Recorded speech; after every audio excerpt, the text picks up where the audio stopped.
কোনো এক সময়ের কথা, একজন জেলের একটা ছোট্ট পুত্র ছিল। সে ভাবল যে আমি আমার বাবার মতোই মাছ ধরব। তখন সে একটা লাঠি নিল, তাতে দড়ি বাঁধল, আর সেই দড়ির মুখে যে কাঁটা বিঁধে থাকে তাতে চারা ঝুলিয়ে জলে ফেলল আর বসে থাকল। কিছু সময় পরে জলে একটি তরঙ্গ দেখা গেল। ও বুঝতে পারল খুব বড় একটা মাছ ফাঁদে পড়েছে। ও বল প্রয়োগ করলো, সেটা টানার চেষ্টা করলো। মাছও বল প্রয়োগ করলো, আর শেষে যেটা হলো সেই দড়ি ছিঁড়ে গেল আর মাছ বেঁচে পালিয়ে গেল। দেখুন, ও অনেক চেষ্টা করলো কিন্তু অসফল হলো। কখনো অধিক বল প্রয়োগ করলো, আবার কখনো কম বল, কিন্তু কিছুতেই সফল হলো না। ও পঞ্চমবার প্রচেষ্টা করলো, না বেশি বল প্রয়োগ করলো না কম, ততটাই বল প্রয়োগ করলো যতটা পর্যাপ্ত, ঠিক ততটাই বল, যতটা বল সেই মাছ প্রয়োগ করলো। আর শেষ পর্যন্ত জীবনে প্রথমবার ও মাছ ধরতে সফল হলো। এবার এই কথার সারমর্ম কি? ভারসাম্য। এটাই হলো জীবনের সবথেকে বড় নিয়ম। আমাদের সবার জীবনে সমস্যা রয়েছে, কখনো মন দিয়ে ভেবে দেখবেন। জীবনে যদি কোনো ক্ষুদ্র সমস্যা বা ছোট সমস্যা থাকে আর সেটা সমাধান করার জন্য আপনি বেশি চেষ্টা করছেন, তাহলে তার দ্বারা সমাধান হয় না, বরং আরও বিপদ বেড়ে যায়। যখন কোনো বড় সমস্যা থাকে আর আপনি কম চেষ্টা করতে থাকেন, তখন সমাধান হয় না, তা চলতেই থাকে। শুধু এটাই হলো ব্যাপার। জীবনের সমস্ত সমস্যার একটা ভারসাম্য বজায় রাখা, যদি এটা আপনি শিখে ফেলতে পারেন, জীবনটা আপনার হাতের মুঠোয় থাকবে। আসুন আমার সাথে ভালোবেসে বলুন, রাধা রাধা। আপনি কখনো কোনো বাজকে নিজের বাসা বানাতে দেখেছেন? এই বাজ যখনই কোনো বাসা বানায় তখন উঁচু গাছের ডালে বা কোনো পর্বতের শিখরে বাসা বানায়, অনেক উচ্চতায়, আর সেখানে তার সন্তানও জন্মগ্রহণ করে। যখন এই সন্তানেরা জন্মায় তখন এই বাজ খুবই ভালোবেসে এবং খুব সাবধানে এদের পালন পোষণ করে। নিজের ঠোঁট দিয়ে তাদের ঠোঁটে খাবার পরিবেশন করে। কিন্তু যেই সেই সন্তানেরা হৃষ্টপুষ্ট হয়ে যায় এবং সেই কথা বাজ নিজে বুঝতে পেরে যায়, সেই বাজ নিজেই সেই বাসা ছিন্ন ভিন্ন করে দেয়। সেই সন্তান যাদের সবেমাত্র ডানা গজিয়েছে, কিভাবে উড়তে হয় তারা জানে না, সেই সন্তানগুলিকে উচ্চতা থেকে ঠেলে দেয়। সেই সন্তান প্রথমে ভয়ভীত হয়ে যায়। তারা সামনে মৃত্যুকে দেখতে পেয়ে ভয়ের কারণে তাদের ডানা ঝাপটাতে থাকে, আর সেই প্রক্রিয়াতেই সেই সন্তানগুলি উড়তে শুরু করে দেয়। এবার এই ঘটনায় আমরা কি শিক্ষা পেতে পারি? এটাই, যদি আপনি মাতা পিতা হন তাহলে নিজের সন্তানকে অবশ্যই স্নেহ করুন, কিন্তু তাদেরকে নিজের আঁচলের তলায় বেঁধে রাখবেন না। যদি আপনি চান আপনার সন্তান জীবনে উন্নতি করুক, তাহলে নিজের মুঠো থেকে তাদের স্বতন্ত্র করে দিন, এই সংসারে সংঘর্ষ করতে দিন। সেই সন্তান নিজেই বুঝতে পারবে যে জন্মের সময় পাওয়া ডানা কি করে ব্যবহার করতে হয়। আর আপনার চোখের সামনে আপনার সন্তান এই আকাশে উড়তে থাকবে। তাহলে আসুন আমার সাথে ভালোবেসে বলুন, রাধা রাধা। কখনো কোনো চাতককে দেখেছেন? একটা চাতক বর্ষার জন্য অপেক্ষা করে, সেই বর্ষার জলে নিজের তৃষ্ণা নিবারণ করে, নয়তো সারা বছর তৃষ্ণার্ত থেকে যায়। ও আকাশের দিকে তাকিয়ে থাকে আর অপেক্ষা করে যে কবে বর্ষা হবে আর কবে আমি আমার তৃষ্ণা নিবারণ করব। সেখানে অন্যদিকে একটি কাক বা একটা পায়রা, এরা কি করে? যেখানে জল পায় পান করে নেয়, যেখানে খাবার পায় খেয়ে নেয়, আত্মীয় স্বজন বন্ধু বান্ধব যাকেই পায় তার সাথে সময় কাটায়, খাবার খায় আর চলে যায়। এবার এদের মধ্যে মিল কোথায় আর পার্থক্য কোথায়? দুজনের কাছেই ডানা রয়েছে, দুজনেই উড়তে পারে। এই আকাশ হলো ওদের, খাবারের দানা ওদের। পার্থক্য হলো তাদের অভিলাষার, পার্থক্য হলো তাদের আকাঙ্ক্ষার, পার্থক্য জীবন যাপনের ধরনের। এবার যত বেশি আকাঙ্ক্ষা থাকবে, যত দামি জীবন যাপন করার ইচ্ছে থাকবে, তত বেশি কষ্ট আপনাকে সহ্য করতে হবে। আবার অন্যদিকে জীবন যত সরল হবে, জীবন যাপন যত সরল হবে, সমস্যা ততটাই কম হবে। তাই সবসময় চেষ্টা করবেন আপনার মানসিকতা এবং আপনার জীবন যেন সরল হয়। ভালোবাসতে থাকুন। যদি কেউ আপনাকে ভালোবাসে তাকেও আপনি ভালোবাসা ফিরিয়ে দিন। তাদের সাথে কথা বলুন, কিছু তাদের কথা শুনুন, কিছু নিজের কথা বলুন। দেখবেন সকল তাপ উত্তাপ দূর হয়ে গেছে। এটাই তো হলো জীবনের সারমর্ম। তাই প্রেমে থাকুন, ভালোবাসুন, আর ভালোবেসে আমার সাথে বলুন রাধা রাধা। একবার একজন সাধক ওনার শিষ্যদের একটা কাজ দিলেন। একটা দুর্লভ জড়িবুটি নিয়ে আসতে বললেন। এতটাও কঠিন কাজ সেটা ছিল না, কারণ সকল শিষ্য জানতেন যে এই দুর্লভ জড়িবুটি কোথায় পাওয়া যায়। পর্বতের শিখরে। কঠিন কাজ কোনটা? সেখানে পৌঁছনোর সেই পথ যা ছিল কাঁটায় জর্জরিত, পাথরে পরিপূর্ণ, যেখানে পিছলে পড়ার আশঙ্কা রয়েছে এবং গভীর ক্ষত পেতে পারে সবাই। এবার বেশ কয়েকজন শিষ্য গেলেন, তার মধ্যে কয়েকজনই সেই জড়িবুটি নিয়ে আসতে পারলেন। কারণটা কি ছিল? কিছু শিষ্যের মনোযোগ ছিল শুধুমাত্র লক্ষ্যের দিকে, অর্থাৎ পর্বতের সেই শিখরে। কিছু শিষ্যের মনোযোগ ছিল পথের এই সংকটগুলির ওপর। কিছুজন নিজের সমস্ত মনোযোগ, সমস্ত শক্তি কেন্দ্রীভূত করলেন শুধুমাত্র লক্ষ্যের দিকে। বাকিরা মনোনিবেশ করলেন এই সংকটের থেকে নিজেকে বাঁচাতে। কিন্তু যাদের মনোযোগ শুধু লক্ষ্যের দিকে ছিল, শুধু তারাই জড়িবুটি নিয়ে আসতে পারলেন। কারণ কি ছিল? একটা সহজ ব্যাপার যা আমাদের বুঝতে হবে। আমরা যদি লক্ষ্যে পৌঁছতে চাই, তাহলে বিপদের সম্মুখীন তো আমাদের হতেই হবে, আর কোনো বিকল্প নেই। যন্ত্রণাও হবে, পায়ে কাঁটাও হয়তো ফুটতে পারে, হয়তো পড়েও যেতে পারেন, হয়তো রক্তপাতও হতে পারে। কিন্তু তার সাথেই সাফল্য অর্জনের যে আনন্দ, সেটাও পাওয়া যায়। সেই জন্য নিজের মনোযোগ সবসময় লক্ষ্যের দিকে রাখুন, পথের সেই বিপদগুলির দিকে নয়। সত্যি কথা বলতে এই বিপদ এটা কিছুক্ষণের, আজ আছে কাল নাও থাকতে পারে। কিন্তু যদি লক্ষ্যকে প্রাপ্ত করতে পারেন, তাহলে তার আনন্দ আপনার সাথে সারা জীবন রয়ে যাবে। তাহলে লক্ষ্য প্রাপ্ত করুন আর আমার সাথে ভালোবেসে বলুন রাধা রাধা। আমরা কখন উচিত কাজ করি, কখন অনুচিত কাজ করি, কখন পুণ্য করি আর কখন পাপ করি, কখন ন্যায়ের পথে চলি আবার কখন অন্যায়ের পথে চলি, তা দুজন ব্যক্তি বুঝতে পারেন, পরমাত্মা আর অন্তরাত্মা। এবার প্রত্যেক মুহূর্তে কি হয় পরমাত্মা সবই জানেন, তার কাছে কিছুই গোপন নয়। কিন্তু প্রত্যেক মুহূর্তে আপনার কি করা উচিত সেটা উনি এসে আপনাকে বলতে পারবেন না। সেই জন্য আমাদের ভেতরে অন্তরাত্মা আছে, আমাদেরই চেতনার একটি অংশ। একবার চোখ বুঝে দেখুন, অন্তরাত্মার মধ্যে নিমজ্জিত হয়ে ভাবুন আর বোঝার চেষ্টা করুন। এই অন্তরাত্মা সবসময় আপনাকে শুভ কাজ করার জন্য প্রেরিত করেন আর অশুভ কাজ করা থেকে বিরত করেন। এই অন্তরাত্মার কথা মানতে থাকুন, পরমাত্মা সবসময় আপনার কাছেই পাবেন। আসুন আর আমার সাথে ভালোবেসে বলুন রাধা রাধা। মানুষের জীবনে দুই ধরনের আবেগ থাকে যা চিরকাল তার সাথে বসবাস করে। প্রথম স্বপ্ন, দ্বিতীয় অজুহাত। মানুষ হাজার হাজার স্বপ্ন দেখতে পারে, আমাকে এই কাজ করতে হবে, আমাকে ওখানে ঘুরতে যেতে হবে, আমায় জীবনে এই অসম্ভব কাজ বাস্তবায়িত করে দেখাতে হবে, আদি ইত্যাদি। এবার ঠিক যেমন স্বপ্ন দেখেন, সেইভাবে অজুহাতও খুঁজে নিয়ে আসেন। আমি এই স্বপ্ন পূরণ করতে পারলাম না, কারণ আমাকে কেউ সাহায্যই করল না, কারণ আমি দুর্বল হয়ে পড়েছিলাম, কারণ আমার কাছে সময়ই ছিল না, আদি ইত্যাদি। এবার সাফল্য এবং অসফলতার মাঝখানে এই ধরনের সংঘর্ষ হতে থাকে। সাফল্য তখন লাভ করা সম্ভব যখন আপনার স্বপ্ন আপনার অজুহাতের থেকে অনেক বড় হয়, আর অসফলতা তখন পাবেন যখন আপনার অজুহাত আপনার স্বপ্নের থেকে অনেক বড় হয়।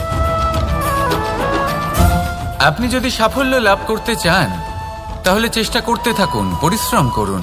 যদি অসফল হন তাহলে ভয়ভীত হওয়ার কোনো প্রয়োজন নেই। নিজের ভুল বুঝুন, তাকে শুধরে নিন, আবার চেষ্টা করুন। কিন্তু যদি নিজের জীবনে অজুহাত নিয়ে আসেন, তখন স্বপ্ন কখনো পূরণ হবে না। আসুন আমার সাথে ভালোবেসে বলুন, রাধা রাধা। এমন কিছু রয়েছে মানুষের মনে, তাদের জীবনে এমন এক আবেগ যা সর্বজন বিদিত, যা সবাই জানেন যে উপস্থিত আছে। সেটাকে আমরা সমস্যা বলে থাকি।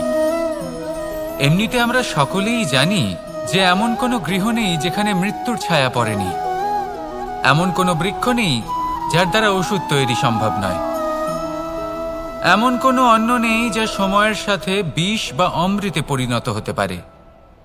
এবার এই সমস্যাগুলি কোনো ব্যক্তির জন্য সমস্যা হতে পারে, কিন্তু নিজে থেকে এরা কোনো সমস্যাই নয়। এরা আসে আমাদের সাহায্য করতে, আমাদের কিছু শেখাতে। আপনি নিজেই দেখুন, পর্বতের শিখর থেকে কোনো এক পাখি পড়ে গিয়ে নিজের প্রাণ ত্যাগ করল। সেটা কখন সম্ভব? যখন সেই পাখি ওড়ার চেষ্টাই করে না। তখন যখন কোনো ব্যক্তি জলে পড়ে যান এবং ডুবে গিয়ে নিজের প্রাণ হারান, এর সম্ভাবনা কখন বেশি থাকে? যখন সেই ব্যক্তি সাঁতার কাটার চেষ্টাই করেন না। তখন এই সমস্যা প্রত্যেকের জীবনে থাকবেই, কিন্তু এটা মনে রাখা প্রয়োজনীয় যে কোনো সমস্যা পরিস্থিতির কারণে সমস্যা হয়ে ওঠে না।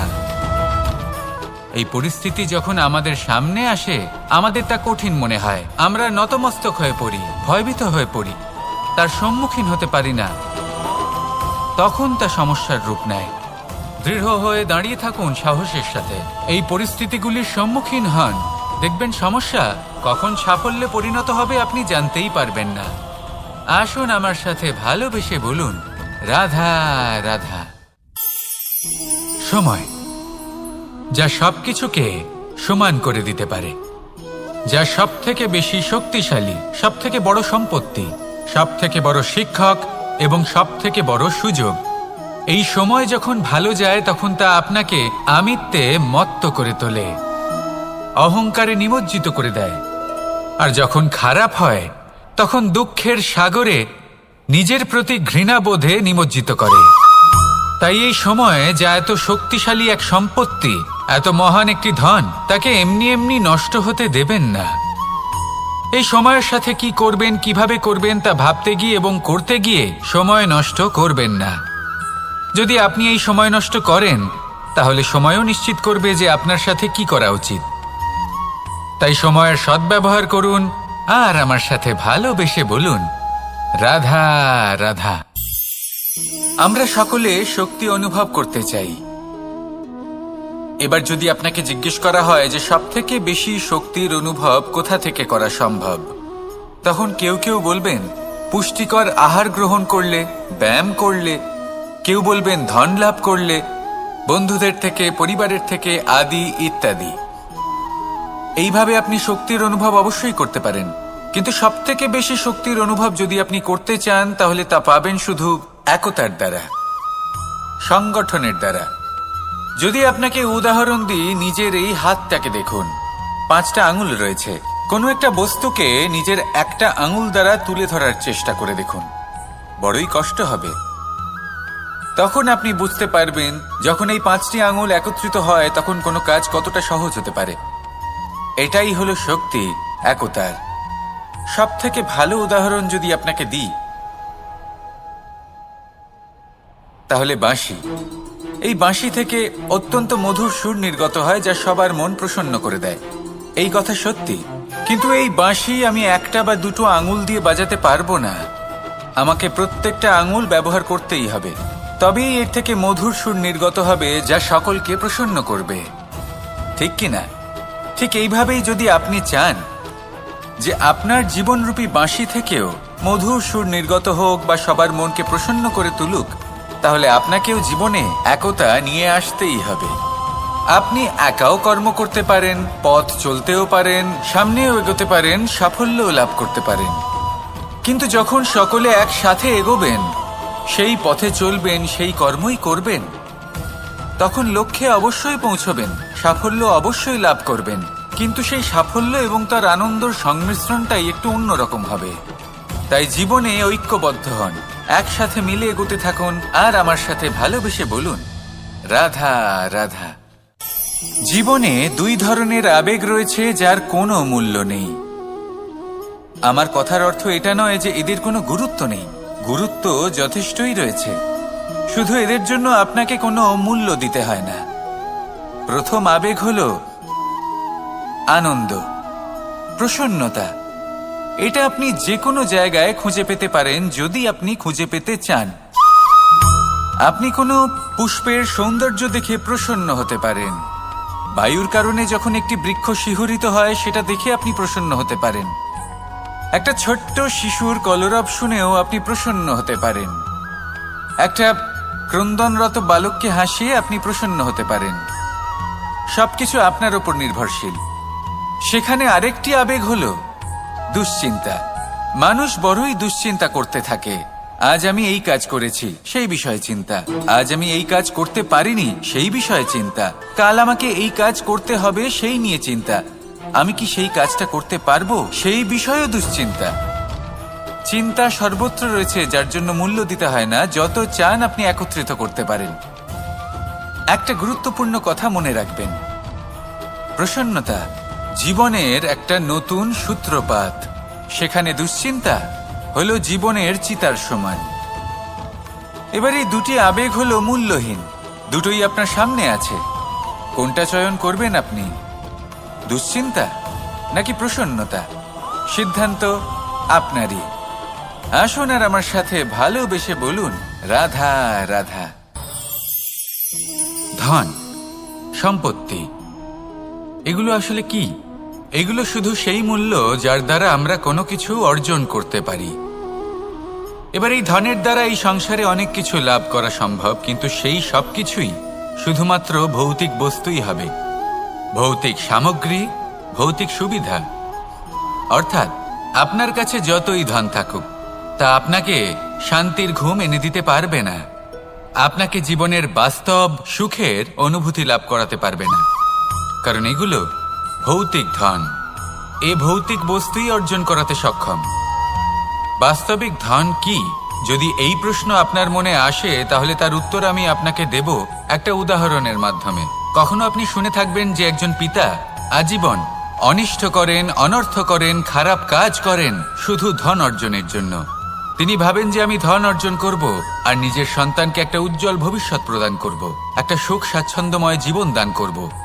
এবার সন্তান যখন জন্ম লাভ করে, তখন সে ভাগ্যের জোরে সেই ধন ভোগ করে।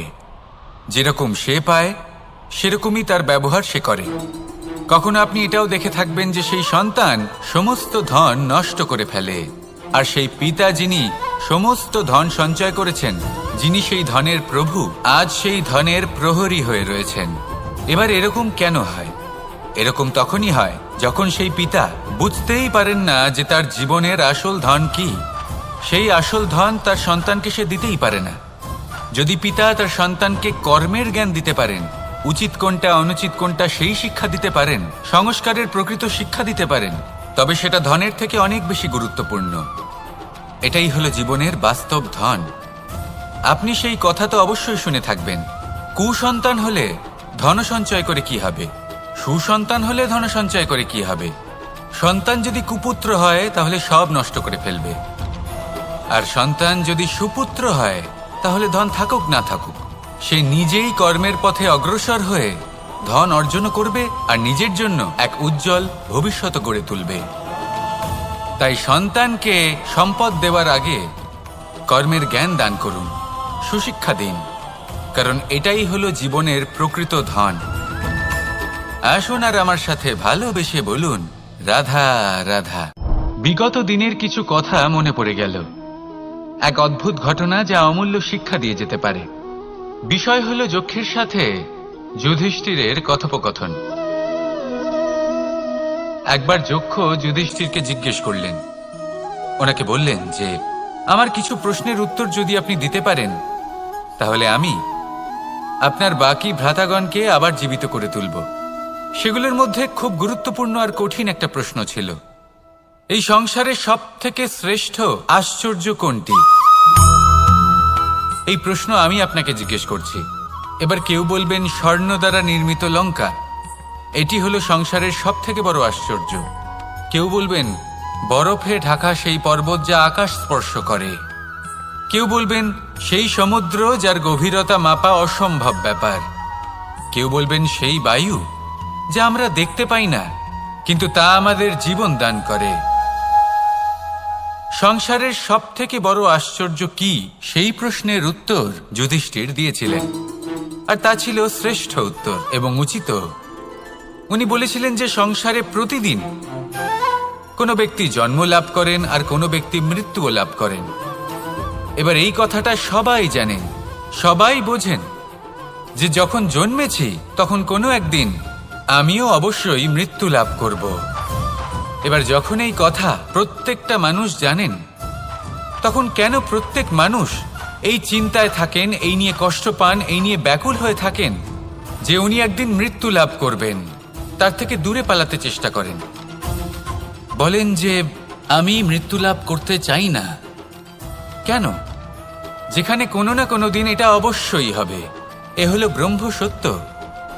এই যে ব্যাকুলতা, এই ভয়, এই যন্ত্রণা, এই চিন্তা তার মনকে বাঁচতেই দেয় না, এই জীবন অনুভবই করতে দেয় না। সেই জন্য এই চিন্তা, ব্যাকুলতা, ভয় এসবের কি লাভ? কোনো লাভ নেই। সেই জন্য যতক্ষণ জীবনযাপন করছেন প্রত্যেক মুহূর্ত যেন শ্রেষ্ঠ হয়, আনন্দময় হয়, প্রেমের দ্বারা পরিপূর্ণ হয়, সেই চেষ্টা করুন। চেষ্টা করুন যাতে আপনি যে কাজ করছেন তার দ্বারা যেন অন্যের মঙ্গল হয়। এই প্রচেষ্টাই আপনার জীবনকে প্রসন্নতা আর প্রেম দ্বারা ভরিয়ে তুলবে। এই মন সুপ্রসন্ন হয়ে বলবে রাধা রাধা রাধা রাধা। আপনারা হয়তো ভাবছেন কি আশ্চর্য ব্যাপার, প্রত্যেকবার আমি কথা শেষ হওয়ার পরে রাধা রাধা বলি। এইবার আমি আগেই বলে দিলাম। কারণটা কি? কারণ হলো অত্যন্ত বিশেষ। প্রত্যেকবার কথা সমাপ্ত হবার পরে আপনাদের সবার মধ্যে ভালোবাসা বিতরণ করতে চাই, তাই রাধা রাধা বলি। কিন্তু এইবার এই নতুন এবং বিশেষ সূত্রপাতে প্রথমে প্রেম বিতরণ করা অত্যন্ত আবশ্যক। এবার একটা বিষয় আছে যা জানেন হয়তো সকলেই, কিন্তু বুঝতে খুব কম জন পারেন। এই প্রেম, এই আনন্দ, এই সকল কিছুর সূত্রপাত হয় নিঃস্বার্থ আবেগের দ্বারা। ঠিক যেমন একজন মাতাকেই দেখে নিন। যখনই একজন মাতা সন্তানকে জন্ম দেন, তখন এই সংসার ভুলে যায় যে তার জন্য এটা একটা নতুন জন্ম। কারণ একজন নারী তখন একজন মাতৃরূপে নতুন ভাবে জন্ম নেন। একজন নারী স্ত্রী ও গৃহবধূ রূপে কিছু অধিকার লাভ করে থাকেন, কিন্তু তিনি যখন মা হয়ে যান তখন তিনি শুধুই দান করতে শেখেন। নিজের সন্তানের জন্য কত কিছুই না করেন, তাকে বাৎসল্যের সাগরে ভাসিয়ে নিয়ে যান। এই সংসারে রাজকুমার জন্ম নিতেই পারেন, তাকে রাম এবং লক্ষ্মণ কিন্তু মায়েরাই বানিয়ে তোলেন। একজন গোয়ালা জন্ম নেয়, তাকে দ্বারকাধীশ একজন মাই বানিয়ে তোলেন। পিতা হলেন সেই পর্বত যার একটা অংশ হলো তার সন্তান, কিন্তু মা হলেন সেই শিল্পী যিনি একটা পাথরকে খোদাই করে এমন এক মূর্তি গড়ে তোলেন যাকে সকলে পূজনীয় মনে করেন। তাহলে স্মরণ করুন সেই সকল মুহূর্ত যেগুলি আপনি নিজের মাতার সাথে অতিবাহিত করেছেন। অনুভব করতে পারবেন যে কিভাবে এক মুহূর্তেই এই মন প্রফুল্ল হয়ে ওঠে। এবারের কারণ কি? এর কারণ হলো এই জীবনের আসল দ্বারই হলো মমতা।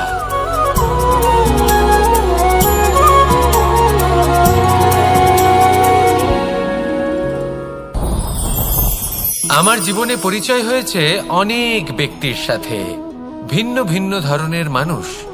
এনাদের সাথে আলাপ হয়ে খুব ভালো লেগেছে, অনেক শিক্ষাও লাভ করেছি।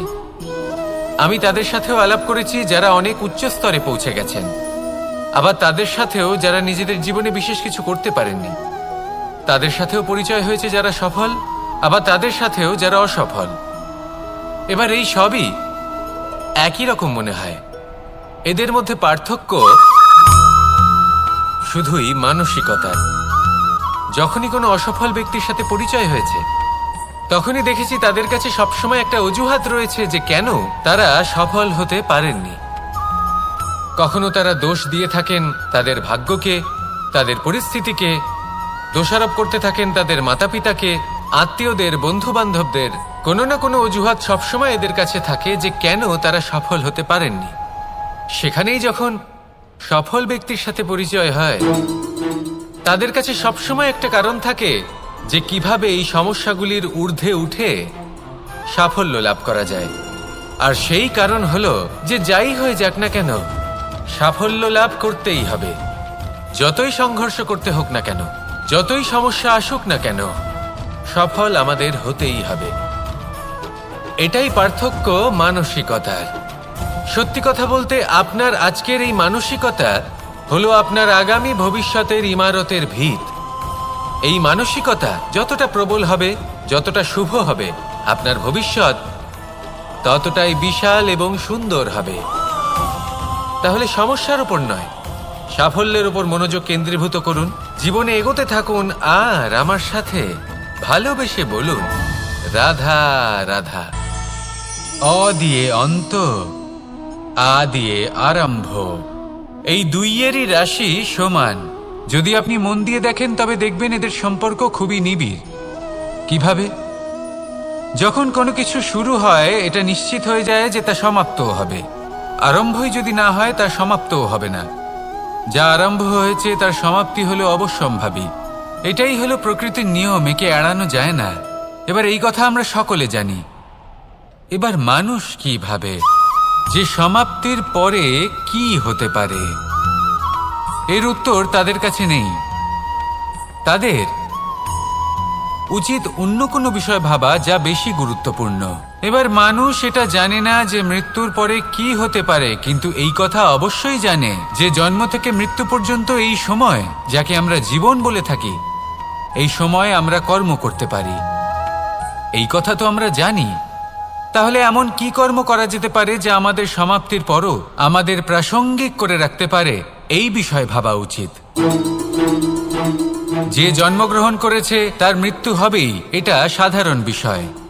কিন্তু ইতিহাস আজও সেই সকল মানুষজনকে স্মরণ করেন যাদের এই সংসার তাদের মৃত্যু নয়, বরং তাদের জীবনকালে যে কর্ম তারা করেছেন তার দ্বারা মনে রাখেন। সেই কর্মের কারণে এই সংসারে তাদের নাম, তাদের কর্ম, তাদের ব্যক্তিত্ব, তাদের কীর্তি অমর হয়ে থাকে এবং থাকবে। আপনার কাছে এতটা সময় নেই যতটা আপনার মনে হচ্ছে আপনার কাছে আছে। সেই জন্য যত শীঘ্র সম্ভব শ্রেষ্ঠ কর্ম করুন, যতটা পারবেন ততটা অধিক সুকর্ম করুন। এই সংসারে নিজেকে অমর করে তুলুন আপনার মৃত্যুর পরেও, আর আমার সাথে ভালোবেসে বলুন রাধা রাধা। দীপাবলি আমাদের সবথেকে বড় উৎসব। শ্রীরাম রাবণকে পরাস্ত করে 14 বছরের বনবাস কাটিয়ে আবার অযোধ্যায় ফিরে এলেন অমাবস্যার রাত্রে। অযোধ্যায় সবাই খুব প্রসন্ন ছিলেন, খুবই উৎসাহিত ছিলেন। অযোধ্যায় সহস্র প্রদীপ প্রজ্বলিত করা হয়েছিল এই উৎসবে। একে আমরা দীপাবলি বলে থাকি। এবার এই বিষয়ে আমরা সকলে জানি। আপনি কি এটা জানেন যে শ্রীরাম বাস্তবে অমাবস্যার এক রাত আগেই অযোধ্যায় পৌঁছে গেছিলেন? সবার সামনে অমাবস্যার রাতে এসেছিলেন। এর কারণ কি? শ্রীরাম প্রমাণ করতে চেয়েছিলেন যে যে কোনো সময়, দিন হোক বা রাত, শুভ বা অশুভ হয় না। শুভ অশুভ কিছু থাকলে তা হলো মানুষের চিন্তা, তার ভাবনা, তার নির্বাচন আর তার কর্ম। নিজেই দেখে নিন, শ্রীরাম শুভ কাজ করে ফিরেছিলেন এবং অমাবস্যার মতো গভীর এক রাত্রিকেও দীপাবলিতে পরিবর্তিত করেছিলেন। এমনটাই যদি আমরা করতে পারি, তাহলে এমন কোনো গৃহে যান যেখানে অসহায় ব্যক্তি রয়েছেন, যা অন্ধকারাচ্ছন্ন, আর সেখানে প্রকাশ প্রজ্বলিত করুন। প্রকাশ সহায়তার, প্রেরণার, আশার। যদি এমন কিছু আমরা করতে পারি, তাহলে তাকে প্রকৃত অর্থে দীপাবলি বলা যেতে পারে। তাহলে নিজের পরিবারের সাথে দীপাবলি পালন করুন। আপনাদের শুভেচ্ছা জানাই। আসুন আর আমার সাথে ভালোবেসে বলুন, রাধা রাধা। এবার এরকম কেন হয়? এরকম তখনই হয় যখন পিতা বুঝতেই পারেন না যে তার জীবনের আসল ধন কি।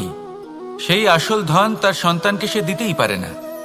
যদি পিতা তার সন্তানকে কর্মের জ্ঞান দিতে পারেন, উচিত কোনটা অনুচিত কোনটা সেই শিক্ষা দিতে পারেন, সংস্কারের প্রকৃত শিক্ষা দিতে পারেন, তবে সেটা ধনের থেকে অনেক বেশি গুরুত্বপূর্ণ।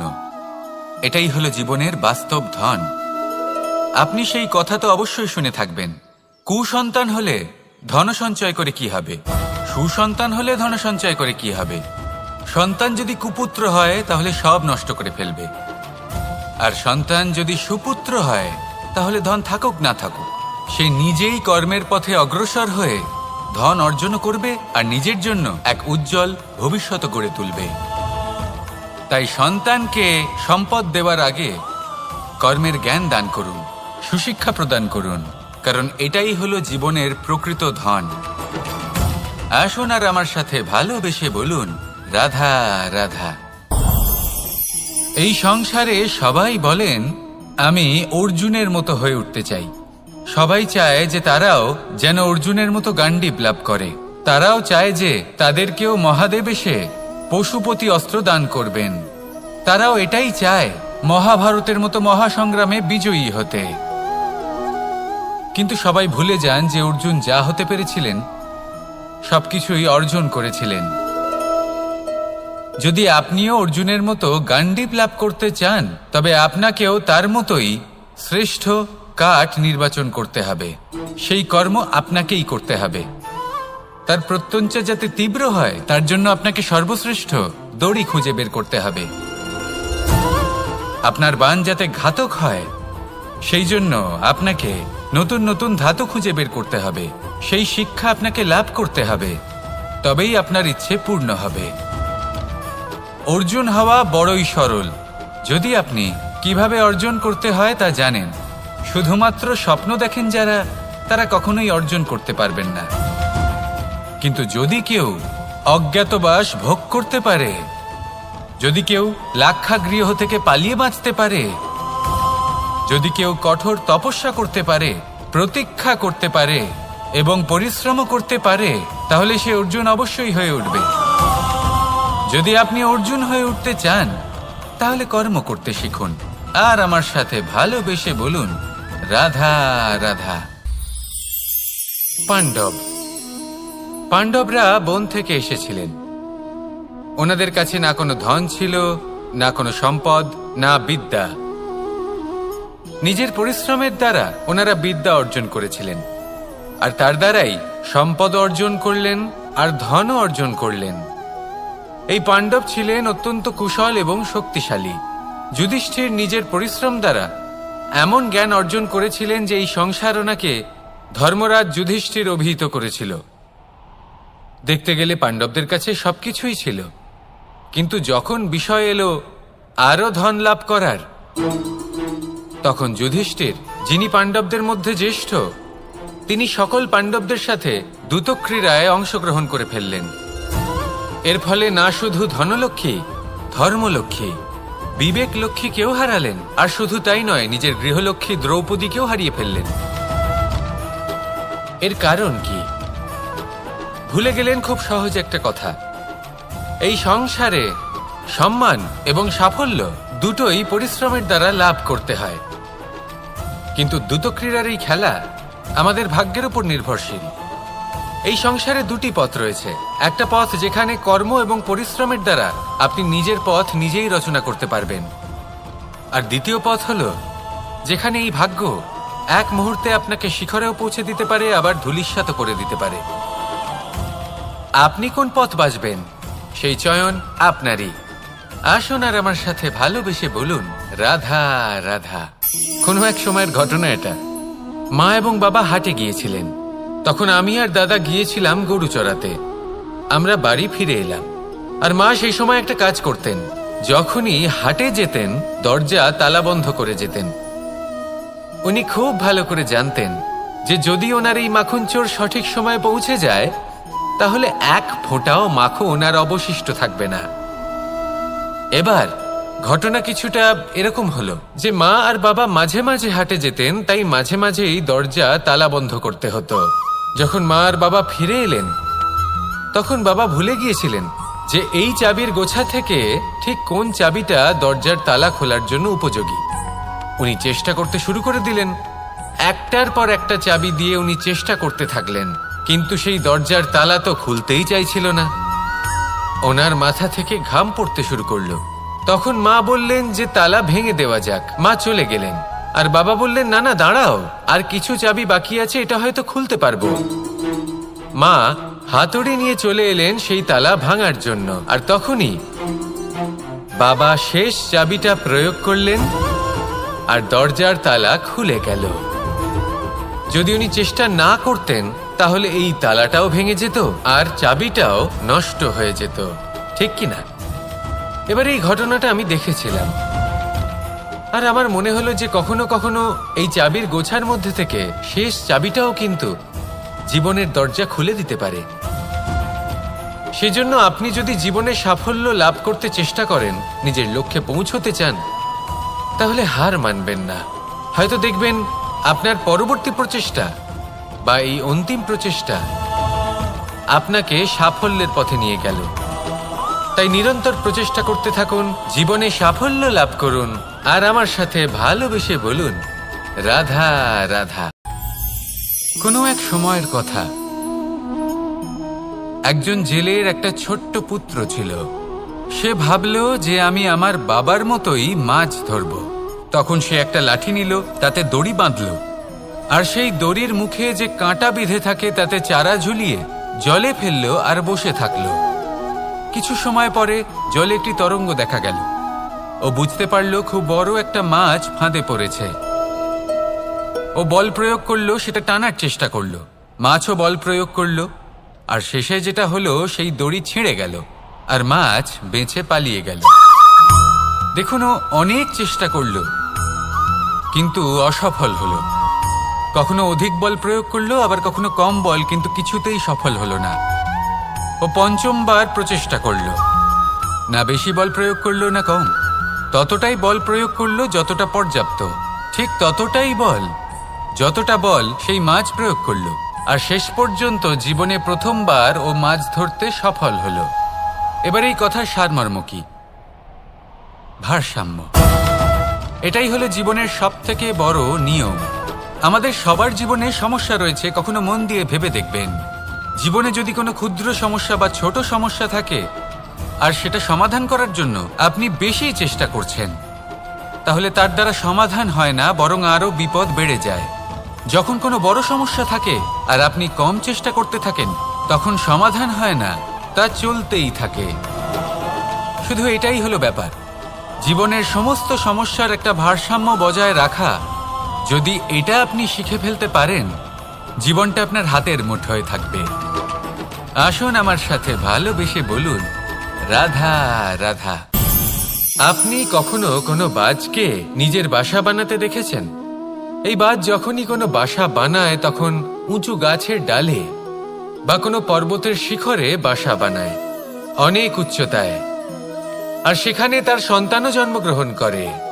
যখন এই সন্তানেরা জন্মায় তখন এই বাজ খুবই ভালোবেসে এবং খুব সাবধানে এদের পালন পোষণ করে। নিজের ঠোঁট দিয়ে তাদের ঠোঁটে খাবার পরিবেশন করে। কিন্তু যেই সেই সন্তানেরা হৃষ্টপুষ্ট হয়ে যায় এবং সেই কথা বাজ নিজে বুঝতে পেরে যায়, সেই বাজ নিজেই সেই বাসা ছিন্ন ভিন্ন করে দেয়। সেই সন্তান যাদের সবেমাত্র ডানা গজিয়েছে, কিভাবে উড়তে হয় তারা জানে না, সেই সন্তানগুলিকে উচ্চতা থেকে ঠেলে দেয়। সেই সন্তান প্রথমে ভয়ভীত হয়ে যায়। তারা সামনে মৃত্যুকে দেখতে পেয়ে ভয়ের কারণে তাদের ডানা ঝাপটাতে থাকে, আর সেই প্রক্রিয়াতেই সেই সন্তানগুলি উড়তে শুরু করে দেয়। এবার এই ঘটনায় আমরা কি শিক্ষা পেতে পারি? এটাই, যদি আপনি মাতা পিতা হন তাহলে নিজের সন্তানকে অবশ্যই স্নেহ করুন, কিন্তু তাদেরকে নিজের আঁচলের তলায় বেঁধে রাখবেন না। যদি আপনি চান আপনার সন্তান জীবনে উন্নতি করুক, তাহলে নিজের মুঠো থেকে তাদের স্বতন্ত্র করে দিন, এই সংসারে সংঘর্ষ করতে দিন। সেই সন্তান নিজেই বুঝতে পারবে যে জন্মের সময় পাওয়া ডানা কি করে ব্যবহার করতে হয়। আর আপনার চোখের সামনে আপনার সন্তান এই আকাশে উড়তে থাকবে। তাহলে আসুন আমার সাথে ভালোবেসে বলুন, রাধা রাধা।